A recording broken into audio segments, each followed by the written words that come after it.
할렐루야. 하나님의 은혜가 오늘도 함께하기를 간절히 바랍니다. 제가 미국에 간 적이 있어요. 친구 목사님이 미국에 있어서 그 차를 타고서는 미국을 다니게 된 거예요.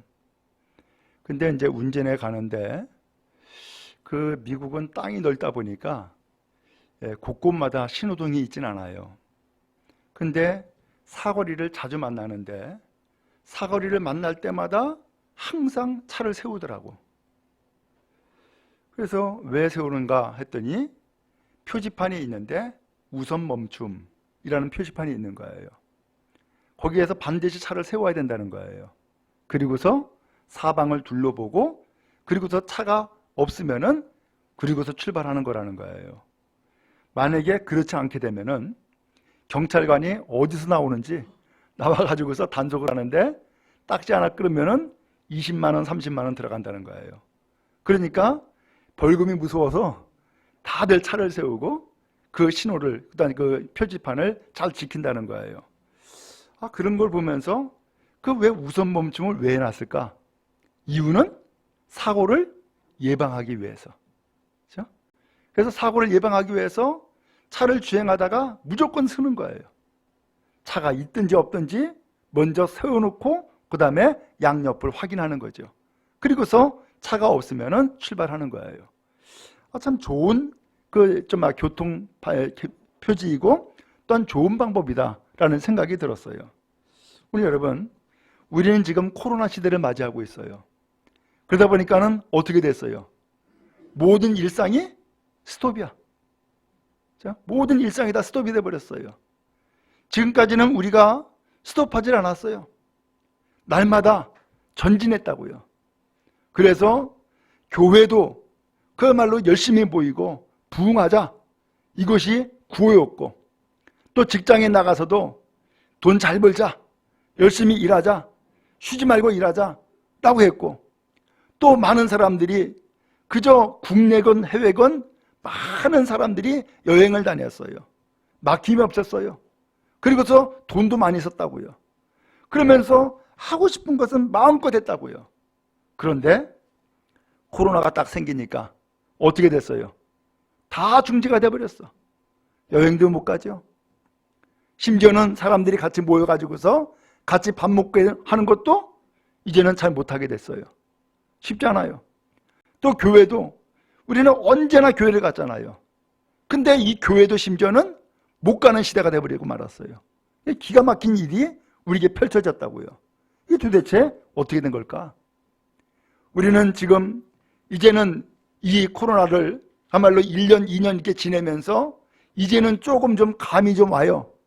근데 처음에는 얼마나 당황했어요. 아니 도대체 이게 뭐야? 왜 이런 일이 생긴 거야? 이 교회를 가야 돼 말아야 돼? 이러한 문제를 우리가 고민했다고요. 그런데 오늘 이러한 일들이 보니까는 어찌하든 하나님께서 섭리하시는 뜻이 분명히 있을 텐데 그 섭리하시는 뜻을 통하여서 오늘 우리에게 알려주고 있는 것은 일단 멈추라는 거예요. 일단 멈추라는 거예요. 이게 멈추니까 그 다음에 뭐가 해요? 이제는 보이는 거예요. 멈추지 않을 때는 아무것도 안 보이고 그저 오직 앞만 향해서 나갔는데 일단 멈추니까 사방에 보이는 거예요. 내가 지금 어디에 와 있는지, 주변의 풍경이 어떠한지, 어떠한 상황인지 보이기 시작하는 거예요. 여러분, 그런 의미에서 우리는 어느 때인가는 멈춰야 될 때가 있어야 되고 또 멈출 필요가 있는 거예요. 그러지 않냐고 사방을 둘러봐야 되는데 우리는 그저 지금까지는 멈추지 않고 그냥 달려오기만 했단 말이죠. 그러다 보니까는 오늘 우리가 어떤 인생을 살았는지, 내 주변의 상황은 어떠한지, 또 내 주변의 사람은 어떠한지 돌아볼 여유가 없이 그저 그냥 앞만 향해서 달려왔는데 하나님께서는 이 코로나를 통하여서 다시 한번 우리를 멈추게 하고 돌아보게 하는 귀한 시간을 준 것이다. 저는 그렇게 생각을 해요. 자, 오늘 성경에서 보니까는 그런 내용이에요. 거기 11절에 보니까 예수께서 나인이라고 하는 성으로 가셨대요. 거기에 제자도 갔었고 많은 무리도 동행했다는 거예요. 근데 나인이라는 성에 가셨을 때에 가까이 성문 가까이 이르렀을 때에 한 무리를 만난 거예요. 그 무리가 어떤 무리냐? 장례식 행렬이었어요. 그러니까는 이 나인이라는 성을 중심으로 해서 예수님은 성 안으로 들어가고자 그 성을 향해 갔고, 그 다음에 성 안에 있는 장례 행렬은 이제 성 밖으로 나오고자 한 거예요. 그러면서 이 성문 앞에서 예수님 무리와 장례 무리가 함께 만나게 된 거예요. 알고 보니까 그 장례는 누구 장례였느냐? 어느 집의 외아들 장례예요. 어머니는 과부였어요. 그런데 그 외아들이 독자인데 이 아들이 죽은 거예요.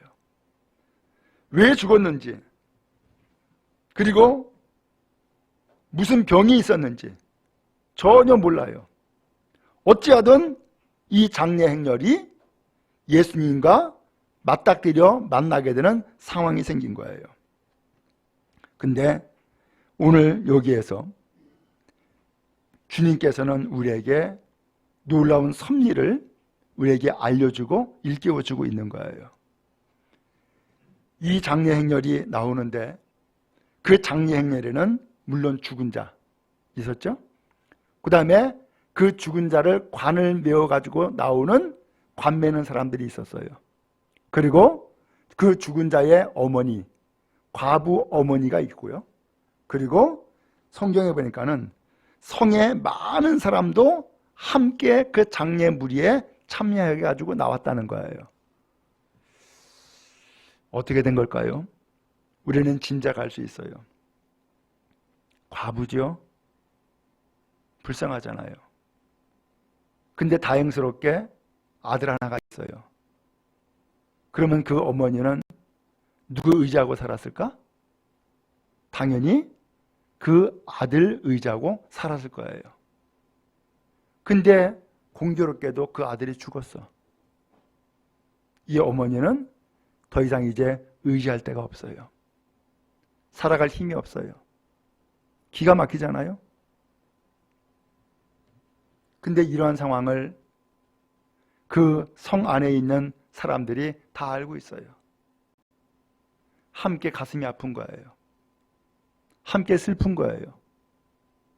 그러니까 이 성에 많은 사람이 장례 행렬에 따라와 가지고서 함께 슬퍼하고 그 장례를 치르고 있는 거예요. 오늘 이 성에 그 청년의 죽음 때문에 많은 사람들이 슬픔과 고통 가운데에 처한 그런 상황이 생긴 것을 알 수 있어요.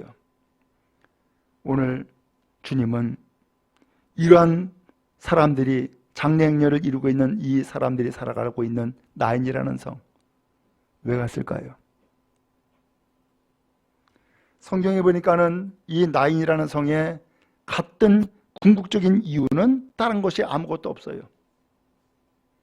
거기 보니까는 이 장례 행렬을 만난 것 외에는 다른 사람을 만나거나 다른 곳을 방문한 것이 없어요, 기록에.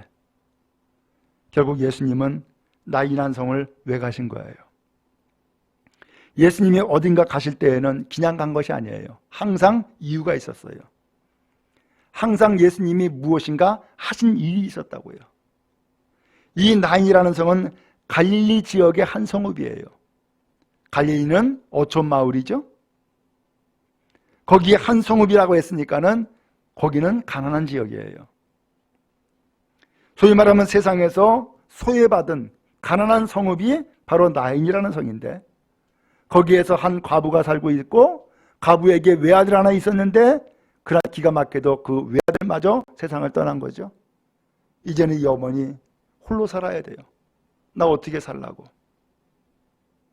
내가 지금까지 그 아들을 의지하고 그 아들 바라보고 살았는데 그 아들마저 죽었으니 나 어떻게 하라고?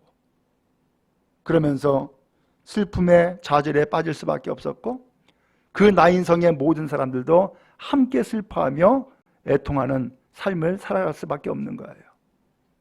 그나마 마지막으로 장례 행렬에 함께 따라가서 그저 위로해주고 함께 울고 함께 슬퍼하는 것이 그에게 주어진 최고의 최선의 길이었던 거죠.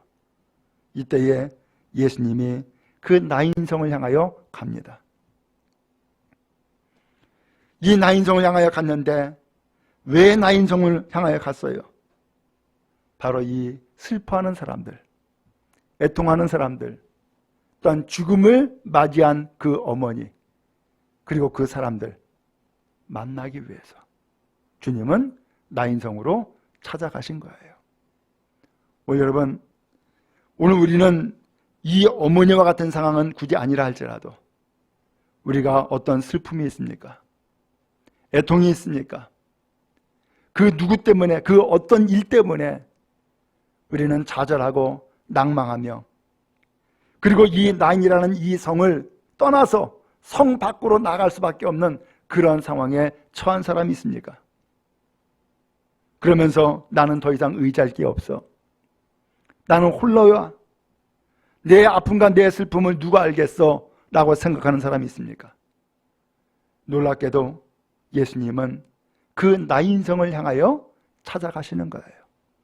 왜? 그 슬픔의 사람을 만나기 위해서, 그 사람을 위로하기 위해서 찾아가신 거예요. 여러분, 그런 의미에서 우리 홀로가 아니라 주님은 나의 아픔과 고통을 아시고 찾아와 주신 줄로 믿습니다. 그럼 여러분, 주님 만나는 기회가 되기 바라고, 주님 앞에 위로받으시기 바라고, 그리고 다시 한번 새 힘을 얻는 은혜의 시간 되어질 수 있기를 간절히 바랍니다. 다른 사람들은 몰라도 주님은 나의 형편을 아신단 말이죠. 나의 눈물을 이미 주님은 보신 거예요. 나의 슬픔과 나의 애통을 아시기 때문에 주님은 나에게 찾아오신 거란 말이에요. 그게 나인성이에요. 오늘 여러분, 주님도 이 시간 여러분의 삶에 찾아오시고 여러분의 인생에 찾아가셔서 여러분들의 눈물을 닦아주시고 그 슬픔을 함께 위로를 나누며 오늘 우리에게 세임주고 격려를 하여 주실 줄로 믿습니다. 근데 예수님이 이 나인성에 오셔가지고서 놀라운 일들이 전개되기 시작을 했어요. 먼저 13절에 보니까 주께서 과부를 보시고 그랬어요.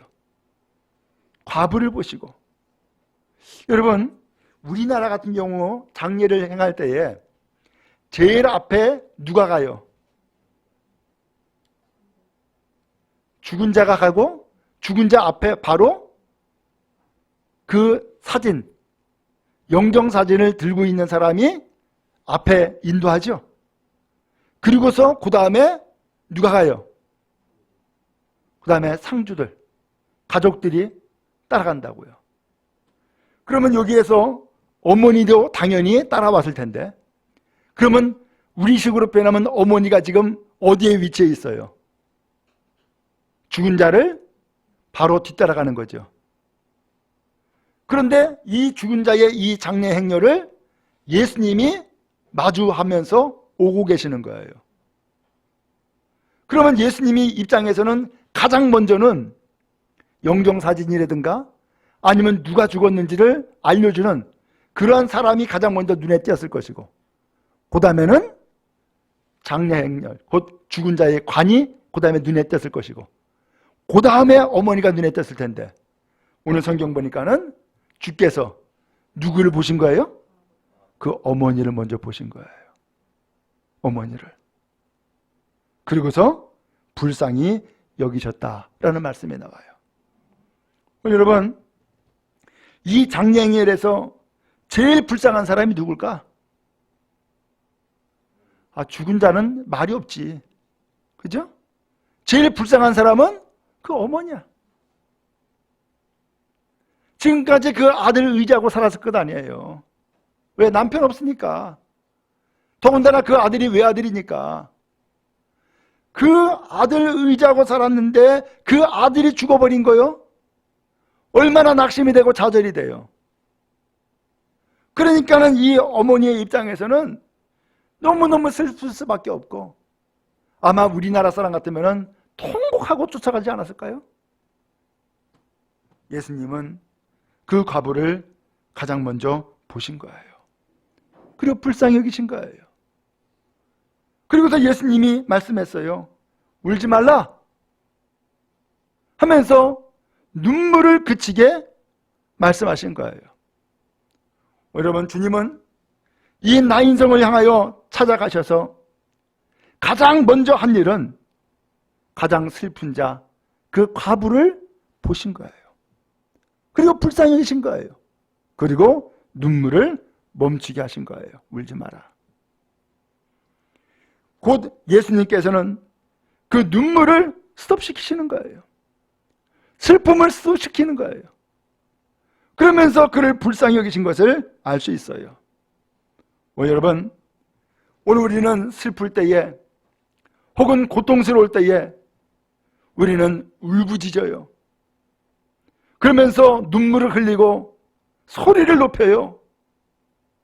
그때에 오늘 우리는 누굴 향하여서 그렇게 울고 누굴 향하여서 소리를 높이는 거예요? 바라기는 주님을 향하여서 소리를 높이고 주님을 향하여서 눈물을 흘리는 복된 성도 되어지기를 바랍니다. 주님은 그 사람을 보셔요. 그리고 불쌍히 여기시는 거예요. 그리고 눈물을 닦고 눈물을 멈추게 만들어 주시는 거예요. 성경에 나오잖아요. 내가 내 눈물을 보았다 라는 표현이 나와요. 여러분, 그런 의미에서 오늘 우리의 슬픔을 닦아주시고 눈물을 멈추게 하시는 주님, 그 주님 앞에서 위로받고 여러분의 슬픔이 사라지고 눈물이 멈춰지는 은혜의 역사가 있기를 간절히 바랍니다. 주님은 가장 나를 불쌍히 여기시는 거예요. 어떻게 보면은 여러분 스스로가 잘 느끼잖아요. 가만히 보니까는 누가 제일 불쌍해? 내가 제일 불쌍해. 그렇죠? 보니까는 가족 가운데서도 보니까는 누가 제일 불쌍한가? 내가 제일 불쌍해. 그걸 느낄 때가 있잖아요. 주님도 우리를 그렇게 보시는 거예요. 그리고 오늘 우리에게 위로해 주시는 거예요. 불쌍히 여기시는 거예요. 네 삶이 얼마나 고생스러웠느냐 아시는 거죠. 제가 초등학교 5학년 때 아버지가 돌아가셨어요. 근데 그 초등학교, 당시는 국민학교였어요. 국민학교 담장 옆에 이모가 사셨어요. 그래서 학교 끝나고서 이모 집으로 갔네. 그러니까는 그 당시에 그래도 귀하다고 하는 라면을 끓여주는 거야. 냄비다 라면을 끓여주면서 먹으라고 이야기를 하면서 그 이모가 하시는 말씀이, 아이고 불쌍한 자식, 불쌍한 자식, 그러는 거예요. 그게 뭐가 불쌍한 거예요? 아버지가 떠났으니까, 아버지가 없는 자식이 됐으니까 불쌍하다는 거예요. 그러면서 옆에서 우시면서 불쌍한 놈, 불쌍한 놈 그러니까 진짜 내가 불쌍해지더라고. 그러면서 이게 라면을 먹는지 콧물을 먹는지 같이 울면서 그러고서 라면을 먹었어요. 여러분, 그래요. 참 이상하게도 불쌍히 여기면은 거기에서 위로를 받더라고요. 눈물을 흘리면은 위로를 받더란 말이죠. 야, 나를 위해서 눈물을 흘리는 사람이 있고 나를 위해서 불쌍히 여겨주는 사람이 있네? 그것만 해도 위로가 되더라고요. 그런데 지금 이 과부를 누가 먼저 보시고 불쌍히 여겼다고요? 예수님께서 과부 보시고 불쌍히 여기시고 울지 마라 라고 하면서 눈물을 멈추게 해주신 거예요. 여러분, 주님께서 스톱하시면 오늘 우리의 눈물은 사라지고 슬픔은 끝나고 다시 한번 위로받고 다시 한번 생명을 얻는 은혜의 길로 나가게 될 줄로 믿습니다. 그리고서 예수님이 더 가까이 가신 거예요. 그리고 14절에 보니까는 뭐 하셨어요? 그 관에 손을 댔대요. 당신은 율법 시대였기 때문에 죽은 자의 시체에 손대면은 부정이 타요. 관에다가도 손대지 못하게 돼 있어요. 왜? 부정하니까. 그래서 부정이 된 사람은 이 부정을 씻기 위해서 한 주간 동안 격리했어요. 그리고서는 이 격리 기간이 끝나고 나면은 깨끗하게 씻고 다시금 일상생활로 돌아올 수 있었단 말이에요. 그런데 지금 예수께서 죽은 자가 있는 관에 손을 대셨어요. 그러니까 어떻게 돼요? 장례 행렬, 관을 맨 자들이 멈출 수밖에. 성경 14절에 되어 있죠? 손 대시니 맨 자들이 서느니라. 스톱이 된 거예요. 지금 이 장례 행렬이 가는 곳은 어딜 향해 가고 있는 거예요? 죽음을 향하여서, 매장지를 향하여서, 영원히 격리되는 그 장소를 향하여서 가고 있는 거란 말이에요.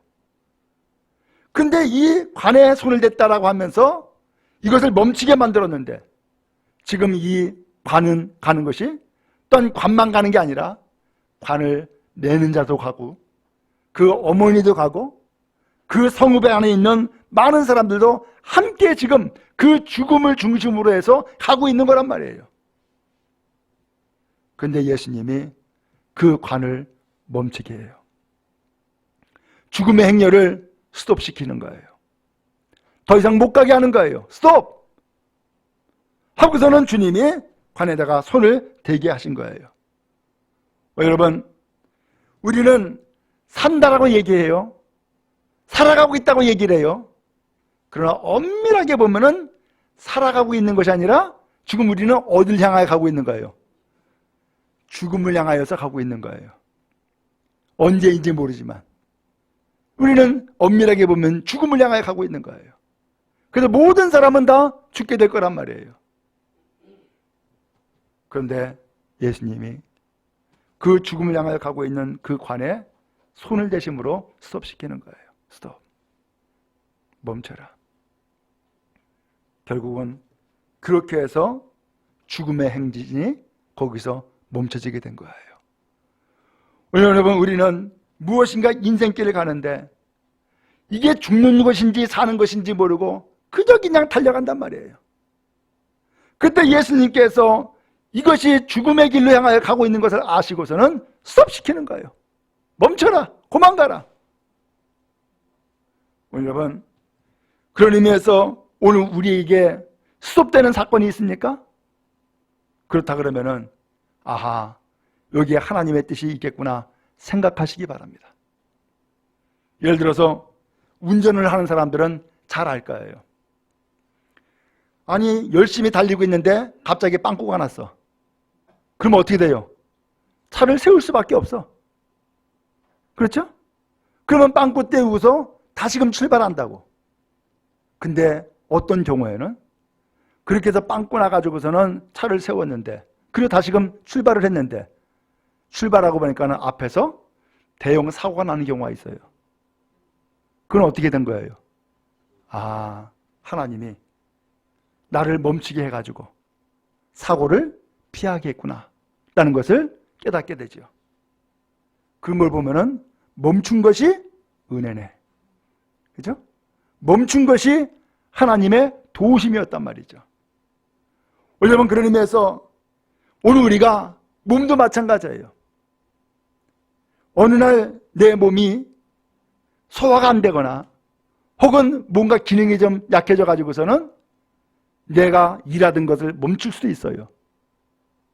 그건 뭐예요? 그건 신호예요. 지금은 쉬어야 되고, 지금은 멈출 수밖에 없고, 멈춰야 되는 것이 나에게 필요하기 때문에 몸에서 나에게 신호를 보내는 거예요. 그러면 쉬고 멈추면은 그 다음에는 회복이 되기 시작을 해요. 그렇죠? 근데 이것을 멈추지 않으면은 더 큰 사고가 생기는 거예요. 제가 그전에도 얘기했죠? 제가 교회에서 일을 하다가 허리를 다쳤어요. 근데 그 당시에는 의료보험이 없는 시대였어요. 근데 다행스럽게 제가 대학원에서 공부하면서 한양대학병원에서 소위 말하면 임상 과정에 참여하게 되었어요. 근데 거기에서 이제 도움을 받아가지고서 거기에서 이제 시술을 하게 됐는데, 그리스도인, 예수 믿는 사람은 20%를 감해준다는 거예요. 그래서 거기서 시술을 받았어. 근데 시술을 받아가지고서는 허리가 아파가지고선 그냥 절절절절 매면서 병실에 들어왔더니만, 허리 아파가지고 절절 매고 있는 나를 정말로 부러워하는 사람이 있더라고. 아니, 세상에 나를 부러워해? 왜 부러워하는가 했더니만은, 이 사람은 산업재해자예요. 이 사람도 일을 하다가 다친 거야. 근데 하반신이 마비예요. 그는 찔러도 꼬집어도 아무런 감각이 없는 거예요. 그러니까 내가 아파가지고 절절 매고 있는 나를 부러워하더라니까. 왜? 아픔을 느끼면은 그건 치료가 되는 거예요. 근데 아픔을 느끼지 못하면은 이건 회복이 안 되는 거예요. 그런 의미에서 아픔을 느낀다라고 하는 것이 복이니까. 그게 신호라니까.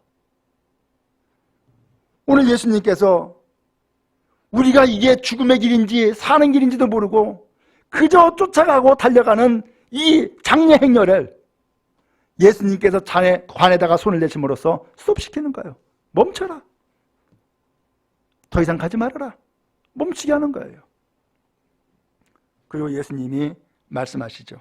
청년아, 내가 네게 말하노니 일어나라 라고 하신 거예요. 지금 예수님은 죽은 자를 향해서 말씀한 거예요. 그러면서 예수님이 분명히 선언했어요. 내가 네게 말하노니 일어나라. 놀라운 일이 생겼어요. 15절에 보니까 죽었던 자 일어났어요. 앉았어요. 심지어는 말까지 하는 거예요. 놀라운 광경이 그 죽음 장례 행렬에서 펼쳐진 거예요. 기가 막히지 않아요? 오늘 예수님은 죽은 자를 살리시고자 하는 거예요. 장례 행렬을 멈추고자 하시는 거예요. 더 이상 죽음의 길을 가지 못하도록 주께서 막으시는 거예요. 그리고 이제는 죽음의 길이 아니라 다시금 성읍으로 돌아가서 생명을 얻는 길로 가도록 오늘 우리를 다시금 돌이키게 하시는 거예요. 주님은 바로 이것을 위해서 나인성을 방문하신 거예요. 결국 청년 한 사람을 살리는 것이 아니라 그 어머니를 살리는 것이 되었고 성읍에 있는 모든 사람을 살리는 길이 되어버리고 말았던 거예요. 마찬가지예요, 여러분. 여러분 가정 안에서 만약에 여러분이 어떤 해를 받거나 죽음에 이르르면은 여러분만 죽는 게 아니야. 여러분 한 사람으로 인하여서 다 어둠의 길로, 고통의 길로, 슬픔의 길로 다 가는 거예요. 그렇기 때문에 오늘 여러분 건강하게 잘 사셔야 돼요. 그리고 여러분 죽음의 길로 가는 것이 아니라 생명의 길로 가야 되는 거예요. 그러므로 돌이킬 수 있기 바랍니다. 예수 만나시기 바랍니다. 주님의 음성을 들으시고 청년아, 내가 네게 말하노니 일어나라. 오늘 그 말씀을 오늘 여러분의 마음 가운데 새길 수 있기 바랍니다. 그래, 내가 나도 모르게 죽음의 길을 계속하고 왔네. 내가 원치 아니하게 죽음의 길을 지금까지 빠져들듯이 살아왔네. 나는 여기에서 멈춰야지. 예수님께서 나를 멈추게 하셨으니까 멈춰야지. 그리고 다시금 돌아가서 성읍 안으로 들어가서 거기에서 생명을 회복하고 살아야지. 오늘 이 마음을 가지고 주님 앞에서 생명의 길로 가는 여러분 다 되어지기를 주님의 이름으로 축원합니다.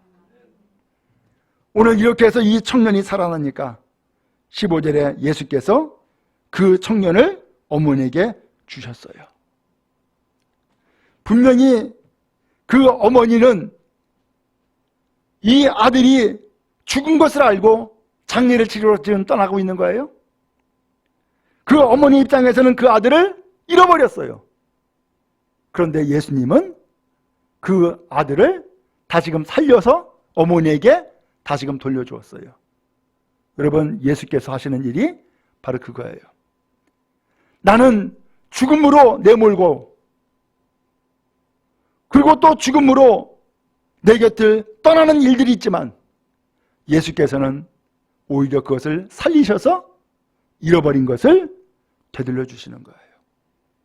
생명을 회복시켜 주시는 거예요. 그것이 예수께서 행하시는 일이에요. 오늘 여러분, 잃어버리신 것이 있습니까? 떠난 것이 있습니까? 죽음으로 버려진 것이 있습니까? 예수께서 다시금 살리시고 예수께서 회복시켜 주셔서 여러분들을 생명의 길로 나아가게 하시는 놀라운 은혜가 임하기를 주님의 이름으로 축원합니다. 작년에 모든 사람들은 이 광경을 봤습니다. 그리고 마음이 달라졌습니다. 16절에 보니까는 모든 사람이 두려워했다라고 했습니다.